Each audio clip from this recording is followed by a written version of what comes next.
continuing on here, as I had mentioned in our last video, this one will cover more tips and tricks, things you should remember when you're performing a 3x5Y. Remember, first off, that a 3x5Y is a technical root cause, a detection root cause, and a prevention root cause. And in each case, we're looking to address either specific behavior or related broader policies and practices.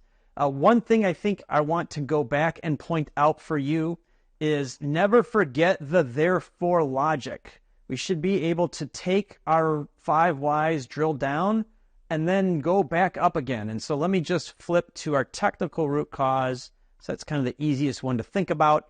And here, we said, the root cause is that there are twists and turns, crimps and screws in the ductwork. And we say, well, that exists, therefore, there's going to be lint accumulation. And there's lint accumulation, therefore, there's going to be vent duct clogged, right? Eventually, that thing is going to clog, and we know that that's the cause.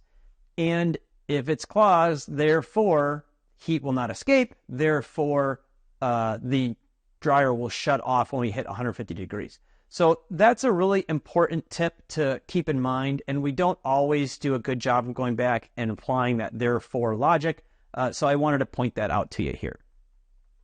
So from there, let's talk about some of the tips for an effective 3x5Y.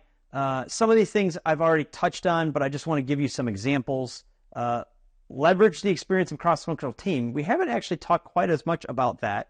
And as we move into our S3A3, which you haven't heard about yet, you'll hear about soon.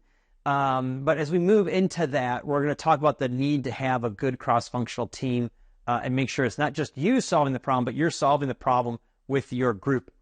We've talked about starting with a solid problem statement and how critical that is.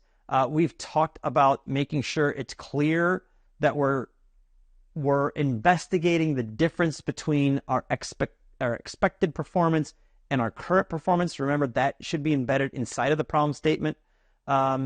We mentioned when we were talking about technical root cause, how important it is to say, to be very direct and be very focused in what we write, not be overly broad or overly general.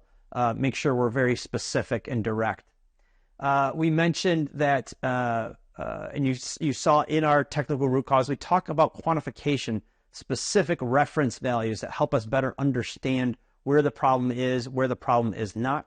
And then one last one we'll touch on here is the importance of avoiding psychological type of considerations, right? The thing I kind of hear occasionally is, I wish people just had more common sense. And I go, what is that? Define common sense. I'm not sure what you mean by that. So let's talk about a few examples here. First, the expectation and the current performance. So our why is, why does the heat sensor shut off the dryer? And we could just simply say, well, because it gets hot. Okay, well, how hot is hot? Isn't in a dryer? A dryer should get hot. And so we want to know specifically how hot, excess of 150 degrees, because that will tell us where we need to go to search for the kind of clogs that are causing a excess of 150 degrees. We might look in the lint screen and go, oh, gee, there's not a lot of lint here, right? So that's not a big deal.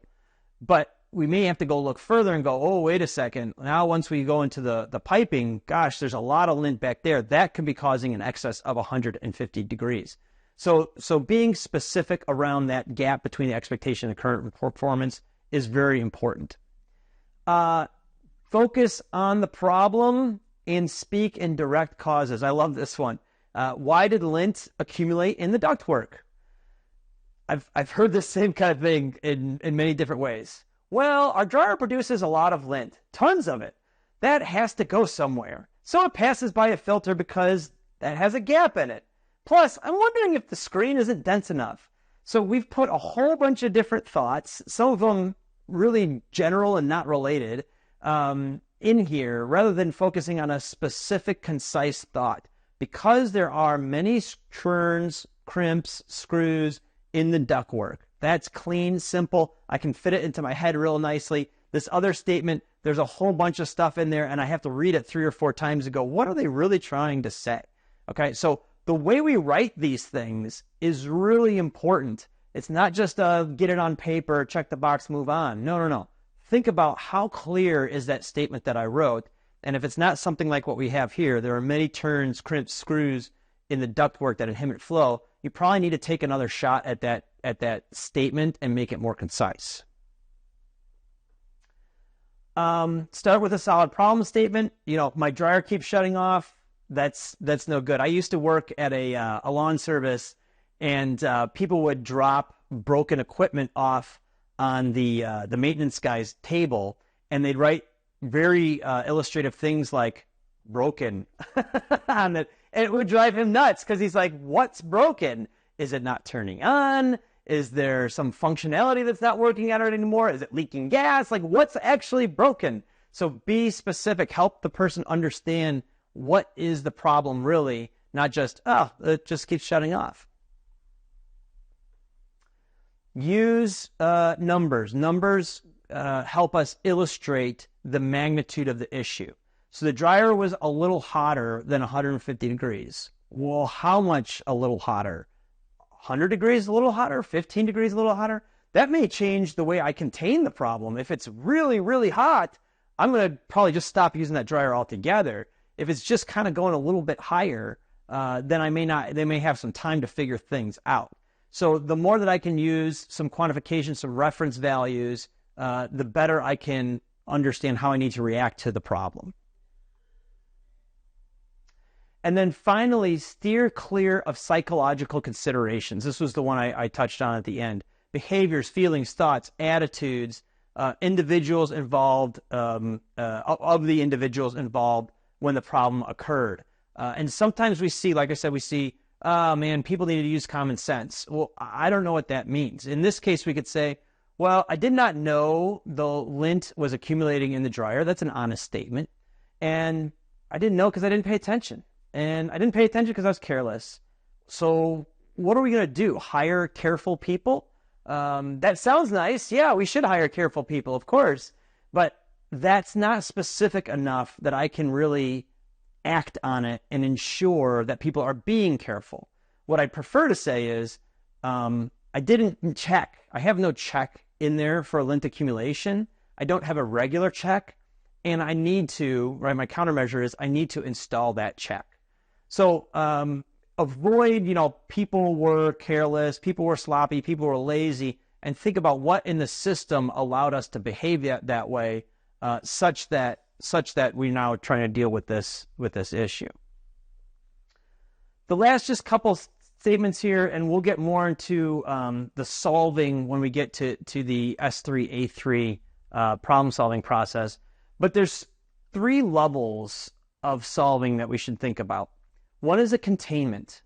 What is the thing that I need to do immediately so that this is no longer a hindrance? Okay, it may not be a great solution, but I can implement it quickly, and that's valuable. Countermeasures is what we've been talking about for the most part. Implementing new policies, new procedures, moving the dryer, all of those things are countermeasures. They take a little bit longer time, but they permanently resolve our issue. And then finally, lessons learned. And this is one that we too often skip. Like I said, when we get into systemic detection, systemic prevention, that can be applied much broader than this specific problem that we're having.